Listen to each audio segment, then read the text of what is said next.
Hello and welcome to the first Global Sisters video podcast. I'm your host, Samantha Inesta. I am the founder and executive director of a global nonprofit called Be a Sister to a Sister. Welcome. So this podcast is basically about educating women that may not know, and young women all over the world, how human rights and women's issues tie in together. So this is basically like bringing us all together and sharing information that we may know or may not know about what's really happening with women all over the world, and how everything that we come in contact with can affect us. Things like politics, things like government, the environment, legislation, everything that's happening all around the world, and how what can affect one group of women can affect all of us at the same time. So I just want to talk about how there are a lot of different things that are happening now that are affecting women all over the world. I mean, I can't really just pinpoint on one thing or one country because everything is just basically spiraling out of control right now, as we all know.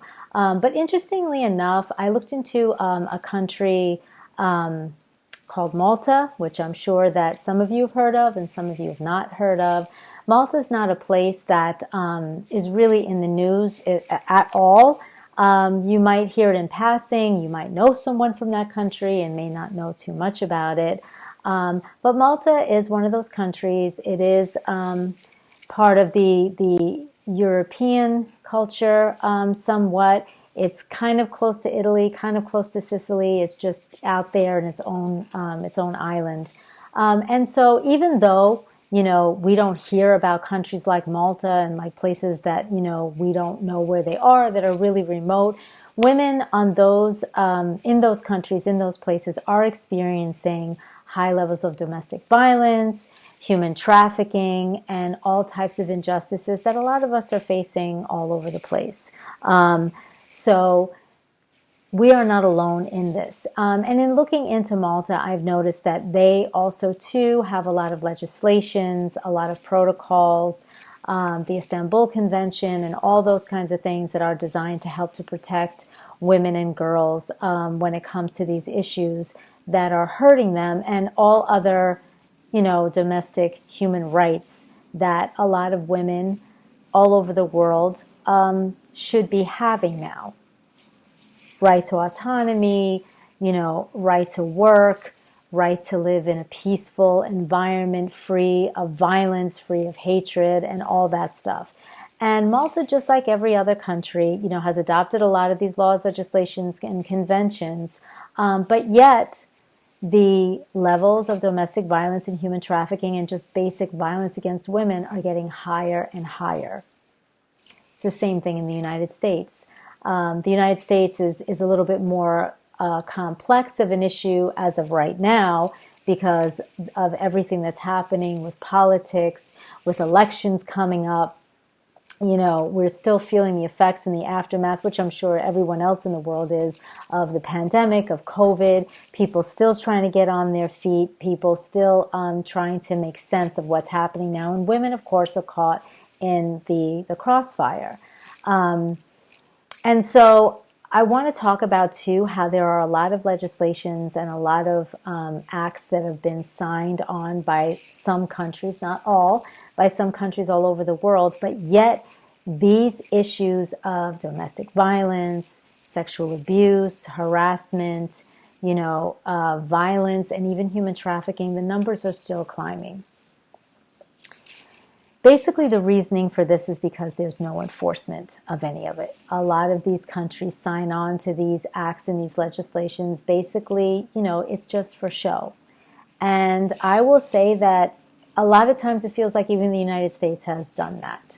A lot of women everywhere are still at a disadvantage.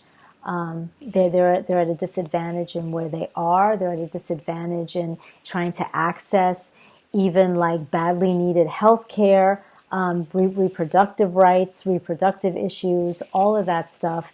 They're facing an uphill battle with this. And that's the same with a lot of women in other countries. Some women, are suffering more than others, but at the end of the day, we're all fighting the same battle. Now, having said that, there are other countries that, have not signed on to anything and really couldn't care less about signing on to any type of act or any type of legislation that will help women. There are two countries that come to mind. One is Afghanistan and one in Iran. And in Afghanistan, as we noticed, especially the beginning of the year, as the year started to progress, the Taliban took over. They made a lot of false promises about giving women their rights and protecting them. And, nobody really believed them. Maybe there was hope in some people's eyes, but, a lot of us that know and that know their history and the history of groups like that, there was going to be no women's human rights. And slowly but surely, their rights eroded. They were taken away from their jobs. They were taken away from the things that they loved. They were told how to dress. They couldn't go anywhere alone. They had to have a chaperone. And now they're starting the whole issue of trying to ban young women from going to school. And they're just basically circling back to all the things that they had done when they were in power the previous time. So, of course, a lot of Afghani women, they are out there. They're fighting that uphill battle. And they have an even bigger challenge because there is no real government that's there to really protect them. It's just them and the Taliban. And they're going at it. And, what they really need is they need our support. They don't need for us to feel bad for them. They don't need us to, to make it sound like they can't do for themselves, because some of them can and they will continue to fight. And what we need to do is we need to be by their side as much as we can from wherever we are, tell their stories, and help them to be uplifted. And I know that that's what a lot of women are doing. They're trying to help them get their stories out in any kind of way. And so these are very strong women. These women have been living in a country without any laws or any legislation that helps them be a person that has their own autonomy, that helps them just be a human being. And these women are really fighting an uphill battle. In Iran, a lot of things are coming out of Iran, a lot of human rights issues that affect men and women all across the board. They have recently, killed quite a few men for basically just speaking out, basically speaking their mind, and basically even just criticizing the government, what we would call free speech. These men had lost their lives for that. And makes me think of the story or the situation, I should say, what happened to Mahsa Amini. She was in Iran. She was with her brother, and they were walking the streets, going somewhere. She was pulled aside by the morality police, who are older women who are made to believe that they are the women of their religion and that, they need to police all the women in the streets. And if you are not dressed correctly, dressed properly, if your hair is not covered properly, you will be pulled aside by one of these women, which is what happened to Mahsa Amini. And she was pulled aside. Her brother was also pulled aside, and they were both jailed. The difference is that her brother made it out alive and she did not. And we all know that she was tortured. We all know that horrific, unspeakable things happened to her. There's no need to say it out loud, but that's what happened. And she lost her life because of a simple issue of the fact that her hair wasn't covered all the way. There was nothing to protect her from that. There was no legislation. There was no enforcement. There was nothing.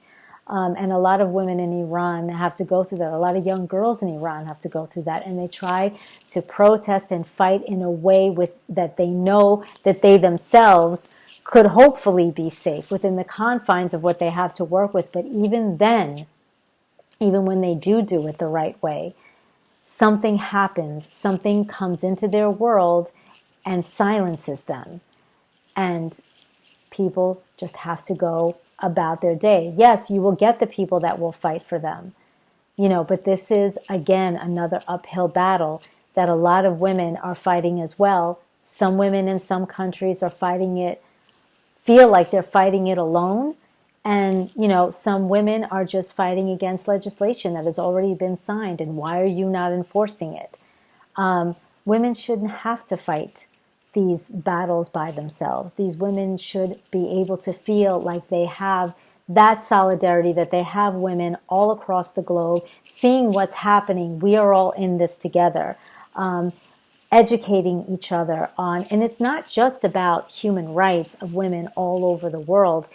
We need to be educated on different cultures because they play a huge part, a very huge part in what happens to women. We need to be educated on different religions, on different customs, different parts of the world, even on climates and in villages, because all of these are things that can affect a woman's life, her right to do anything, her right to even exist. And it's the same thing here in this country. We have been battling so many things, and, over the years, over the decades, depending on, what decade you grew up in, women have been constantly fighting. And for the most part, we have been winning some, losing some, but we've been in somewhat of a comfortable space. But now there are players out there that want to take all of our rights away. So we are in a very, very interesting time right now. Women in this country have always fought. We've protested without prejudice. We've been able to go out there and march. It makes me think of the first huge women's march when Trump first became president. Thousands, if not millions of women are out in the street. There were marches after that. Nobody came to us with tear gas. Nobody came and dispersed us. There weren't guns shot. Women were not taken, and disappearing, never to be seen again. We are able to do these things. Now, that does not mean that we always get progress. So when women look to the United States, a lot of women look to the United States to see how we are doing, to see what we are accomplishing. And when they see us accomplishing things, it gives them strength to go and to fight harder in their countries, to fight against their governments. And a lot of women also look to us, or at least they have, looking at us as really free women. And I will say this, we are freer than a lot of women in other countries. That's an absolute fact. But to say that American women have always been free completely, especially now, is really an understatement. Rights by state are taken away from a lot of women. There are some states where you still have the freedoms that you enjoy now, and there are some states that are chipping away at a lot of those freedoms. Reproductive rights. Let's talk about that in this country. If a woman needs a procedure that some people's political or religious beliefs thinks that are tied to maybe some sort of like abortion, or it could maybe render you like not being able to get pregnant, or whatever the case may be, they will not perform that on you, even though it could save your life. They would rather see you die than perform a surgery on you that in their twisted mind that they think could affect some sort of pregnancy, which is ridiculous. So, and it could be something as ridiculous like a woman has a lump in her breast and it's cancerous, and she needs that lump removed, or maybe she needs a mastectomy, or whatever the case may be. There could be a doctor in there, a surgeon, that could be like, well, she's young enough to have children.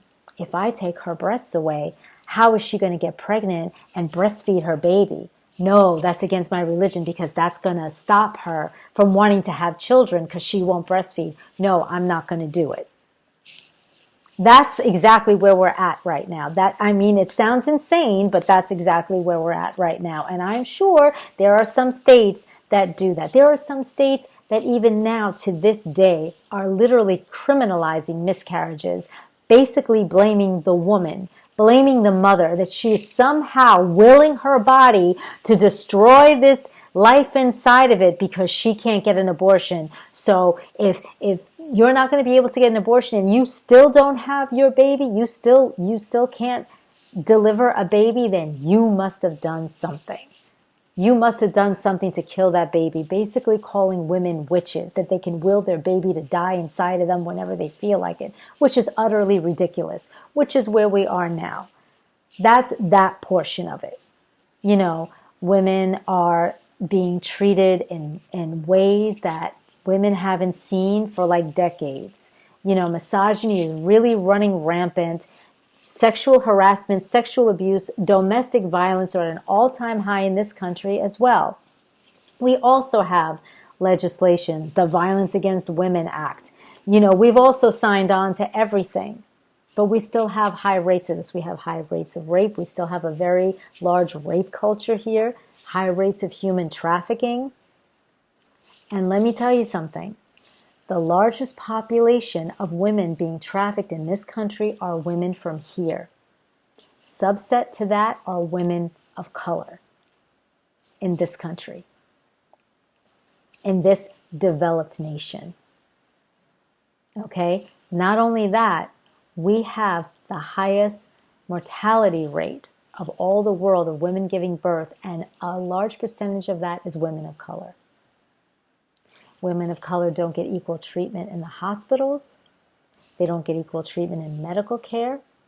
I mean, it's bad enough that women as a whole don't get listened to half the time by their male doctors, but women of color get it even worse. Okay?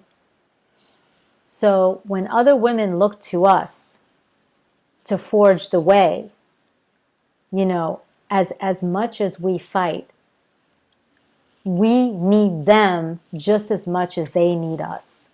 And that's really the bottom line for that. Things are spiraling out of control. Governments are watching what other governments are doing, and they're following suit. Women are the easiest scapegoat that can be out there for men to use to push their horrid agenda. If they know that they can't get at any other group, that they can't get at any other thing, the easiest target is women. Okay, well, I can't do this. I can't change this piece of legislation. I'm blocked here. I need something to take my anger out on. I know what I'll do. I'll restrict women's access to abortion. I'll overturn Roe v. Wade. They're not going to be able to stop us because why? Because even though there are men at the helm writing all these inhumane legislations to stop us, there are women by their side supporting that and cheering them on. And that's one of the things that a lot of these men, not only in this country, but in other countries and in governments, are counting on, and that is the great divide between women. So in this country, and it's mostly white women, you have all these white women up there supporting these men, supporting their legislations of overturning Roe v. Wade. You know, everybody has more guns. You know, violence against women, violence against anyone that isn't like them.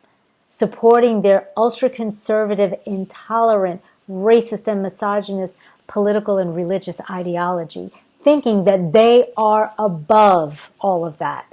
Just the same way a lot of the women in Iran that are the morality police are made to believe that they are above all of that they are the better ones, that all the other women deserve that, but I don't because I'm better. But here's the reality of it. While you're there helping them get what they want and hurting all these other women, okay, and getting these bills passed, once they get all that done, that's going to affect you. They're not going to care about you because you're going to go about your merry little way and you're going to go to do all these things and you're going to see that you're going to be stopped every step of the way.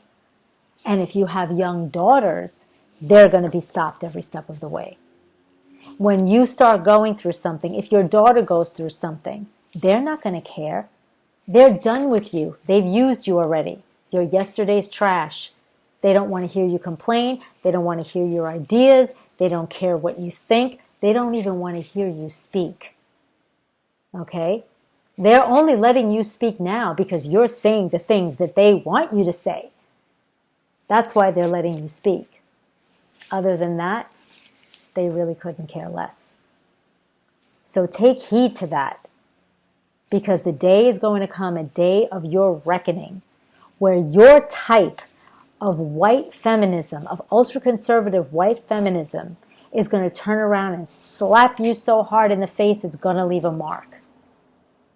If you want to continue to support these men and support these harmful, destructive laws and policies towards women, there's nothing that any of the rest of us can do. You going to do what you're going to do, but we are going to continue to fight. But when this is all over and it comes crashing down on you, we will be on the sidelines watching the aftermath. We are not on your side. It doesn't matter how many horrific ads that you make about what a woman should be when you want to take that dial of time and turn it back to 1952. Because honestly, are you going to want to live like you're in 1952? Are you really? It's not going to affect you when your husband comes home and talks down to you and treats you like a doormat. Nothing is going to be set off in your head. Are you going to tell yourself that you deserve that? Is that what you're going to do? Because you're going to really be alone in that. I can tell you that right now. Be on the right side of history. Walk away from that. Because at the end of the day, it will affect you and your daughters and your daughters' daughters and women to come. We're not on your side. And this is no shade. This is nothing, against you. But just know that you are at this alone. This is only you and only you. And I know that there's a lot of other groups, a lot of other white women that are hooping and hollering and yelling and screaming and everything. They're going to feel it too. They're all going to feel it. They're all going to feel it. When you decide to wake up, okay, when you decide to stop drinking the Kool-Aid, when you decide to stop following your cult leaders, and you wake up, then you're going to see all of the damage that has been constructed and how you played a part in that. So you need to be on the right side of history, because the rest of us are not going to be there to help you, because we're going to be fighting our own battles. And we as women all over the world are constantly fighting battles every day. Single moms are fighting their own battles every day with governments, okay, with resources, especially single moms of color. They're fighting every day. Single women are fighting every day to get what they need. Okay? Married women are fighting every day, even if you're in a wonderful marriage, and if you are, that's an amazing thing. But you as a woman, not a wife, not a mother, as a woman, you're a woman first. You're fighting for your issues too. You're fighting for your needs too. And not only are you fighting for yours, you're fighting for your daughters and even for your sons, because you don't want your son to grow up to believe that this is how women should be and this is how they should be treated. We're all fighting, so let's fight together. Let's fight together. Let's not let these governments overtake us, and let's fight together. Let's do this together. Let's educate one another. Let's share resources. Let's help one another. If there is a story that's out there that needs to be told, we need to amplify it, whether it's in this country or in another country. And I know that there are some women that do it, but there needs to be more, and we need to do it all together.